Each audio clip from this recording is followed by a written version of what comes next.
Bien, buenas tardes. En la clase de hoy vamos a referirnos a el último tema de la sección de enfermedades o afecciones que afectan el tórax y su diagnóstico por imagen, que se refiere a los tumores mediastinales. Bien, nosotros hablamos de algunos aspectos de la patología mediastinal cuando nos referimos a esófago, cuando nos referimos a la parte cardiovascular, insuficiencia cardíaca, pero en este aspecto queremos referirnos propiamente a las adenopatías, o sea, a las adenomegalias de localización mediastinal. Para el estudio de este tema recomendamos el capítulo 11 y el capítulo 56 del Pedrosa, que tenemos en pantalla, y el capítulo 6 del libro de imagenología. Bien, en este aspecto vamos a hablar un aspecto, vamos a hacer un recordatorio de la división anatomopatológica del mediastino.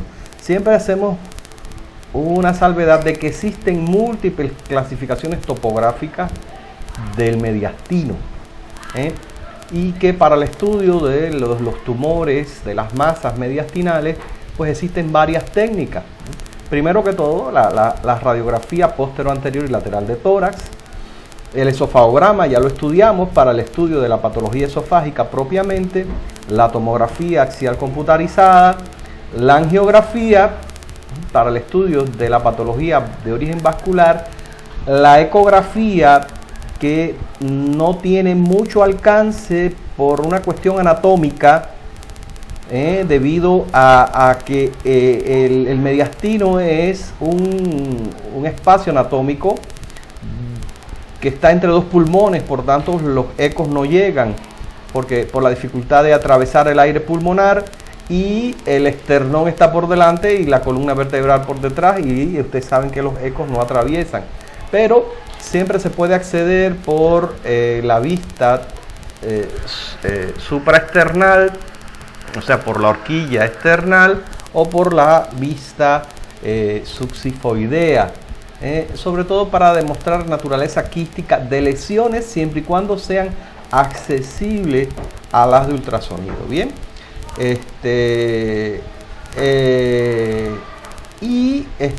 aquí pues en una tabla resumen están las indicaciones generales de tomografía, sobre todo a punto de partida de un hallazgo de estas situaciones en una radiografía de tórax, cuando yo encuentre que hay ensanchamiento mediastínico, cuando yo necesito evaluar los contornos anormales o dudosos que me aparecen en una radiografía de tórax, cuando necesito evaluar la densidad de las lesiones mediastínicas que me aparecen en una radiografía de tórax, cuando necesito localizar y evaluar la extensión de tumores extramediastínicos,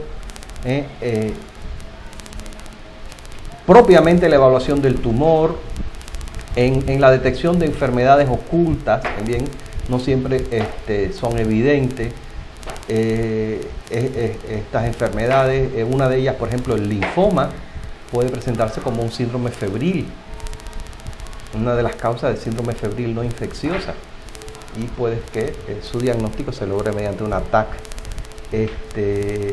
Y por supuesto, como control de la terapéutica en pacientes que ya tienen un diagnóstico, pero se necesita evaluar la respuesta al tratamiento, digamos al tratamiento quimioterápico, o como control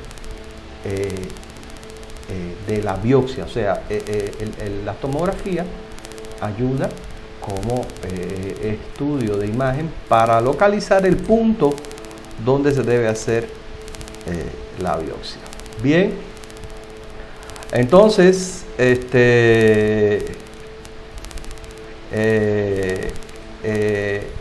estos estudios de la patología están aquí bien descritas, estas situaciones. Les mencionan aquí el estudio de la linfografía. Aquí lo mencionan, bien, la linfografía, y les hablo que la linfografía es un estudio idóneo para evaluar vasos y ganglios linfáticos. Bien, aquí les habla de las distintas etiologías que pueden tener masas de localización mediastínica. La linfografía es un estudio que se realiza poco por las dificultades técnicas que tiene. Más se usa la linfografía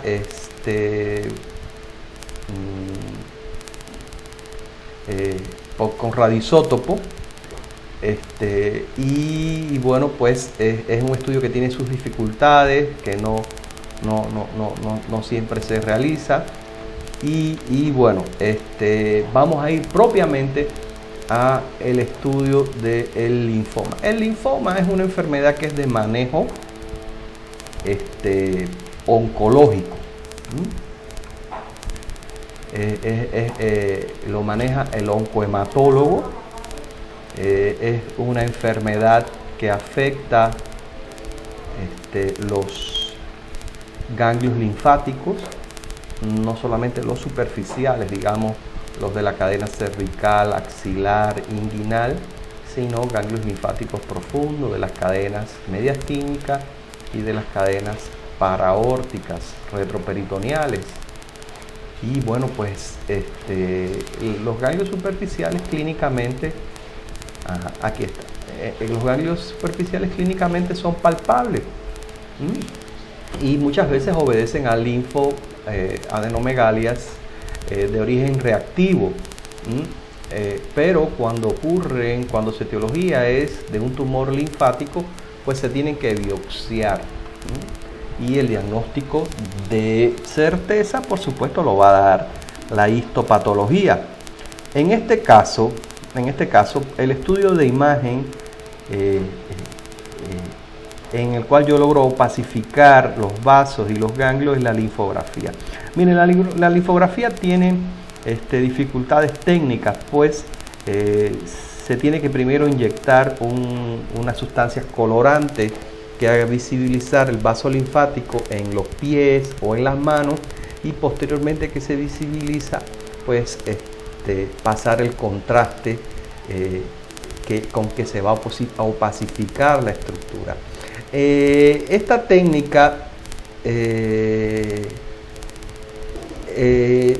ha sido desplazada por la tomografía y la ecografía. Bien, por eso se realiza pocos las linfografías. Bien, y en su lugar la tomografía pues tiene mucho más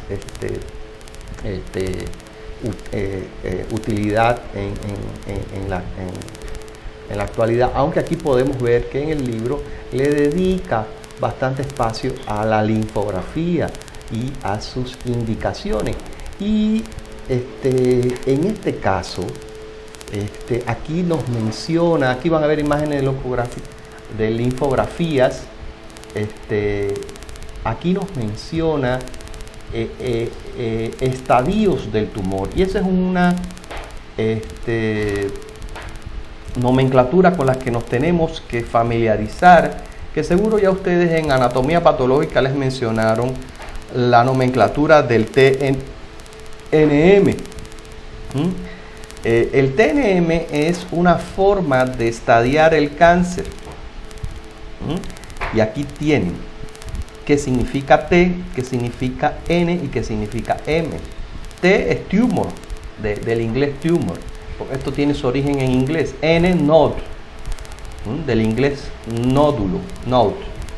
Y M, de metastasis, o sea, la presencia de metástasis. Entonces, las técnicas de imagen tienen mucha utilidad para el diagnóstico TNM, porque nos ayudan a evaluar si el tumor se encuentra circunscrito al órgano en cuestión, si ya está en estadio N, o sea que ha tomado ganglios linfáticos, o si ya está en estadio M, que hay metástasis a distancia. Bien, en eso radica la clasificación del TNM, y las técnicas de imagen son muy útiles en los distintos tipos de tumores. Bien, aquí les habla de cómo se clasifica en T0, T1, T2, T3, T4, N0, N1, 2, 3 y M0 y M1. Bien, o sea, lo que significa. Esta clasificación es general. Bien, ya eso está adecuado según los distintos tipos de tumores. Acuérdense que hay tumores que no todos los tumores tienen el mismo tipo de comportamiento. Esta clasificación es una clasificación en base a la clínica y a los aspectos de la evidencia por técnicas de imagen. Pero acuérdense que también existe la clasificación histopatológica y esta es la del grado de anaplasia. Bien, esto ya es histopatológico. Esto es anatomopatológico cuando el tumor se clasifica en bien diferenciado, pobremente o moderadamente diferenciado. Y esto tiene utilidad en el aspecto de evaluar la agresividad del tumor. Los tumores que son pobremente diferenciados tienden a ser más agresivos, más invasivos que los tumores que son bien diferenciados. Bien. Entonces, a la hora de evaluar las metástasis, pues en el tórax, el pulmón es el órgano más afectado y ya eso lo vimos en la llamada imagen en suelta de globo, las múltiples masas pulmonares, pero también puede haber metástasis a nivel ganglionar, las adenopatías metastásicas, y aquí la pueden ver en esta imagen. Estas imágenes, esto que se ve, estas son las llamadas imágenes policíclicas. Estas son radiopacidades que son ganglios metastásicos de un tumor de próstata en un paciente con cáncer de próstata. Claro, esto pues se puede evidenciar mejor en una tomografía. Si se hace una tomografía, pues las adenomegalias se pueden evaluar mejor. Bien, ahora pasando al otro libro, en el capítulo 6 habla sobre el linfoma.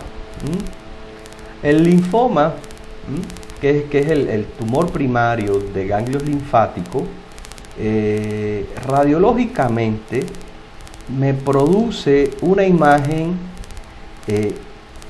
característica en un tórax simple, y son la llamada imagen de ensanchamiento mediastínico, que puede ser unilateral o bilateral, y de un contorno nodular y policíclico. Eso es característico de la imagen de un linfoma, el ensanchamiento del mediastino, que aquí en las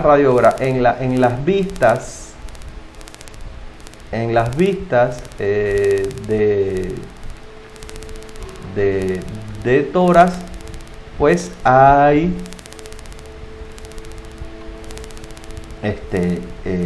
imágenes sugerentes a ensanchamiento mediastínico.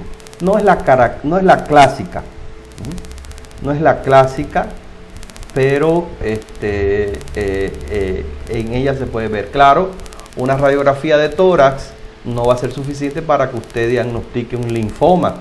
Evidentemente, el diagnóstico que va a ser genérico es el diagnóstico de una masa mediastínica, y por supuesto eso pues lleva a estudios subsiguientes. Pues entonces habría que hacer un estudio pues tomográfico, o si es accesible se podría evaluar con ecografía para ver sobre todo la naturaleza, si es una lesión sólida o si es una lesión quística, y eso pues ya orientaría sobre las posibilidades diagnósticas, porque en los linfomas las lesiones son sólidas, por tanto son ecogénicas. Bien. Ahora, esto es evaluando la utilidad que tienen las técnicas de imagen para el diagnóstico de las masas mediastínicas, pero saber siempre que el paciente pues hay que verlo como un todo, tiene que ser evaluado íntegramente, que un estudio radiológico aislado no hace diagnóstico, siempre tenemos que ver el paciente como un todo. Bien, y bueno, esta es la clase y bueno, pues tendremos por supuesto un momento para que ustedes me expresen sus dudas. Muchas gracias.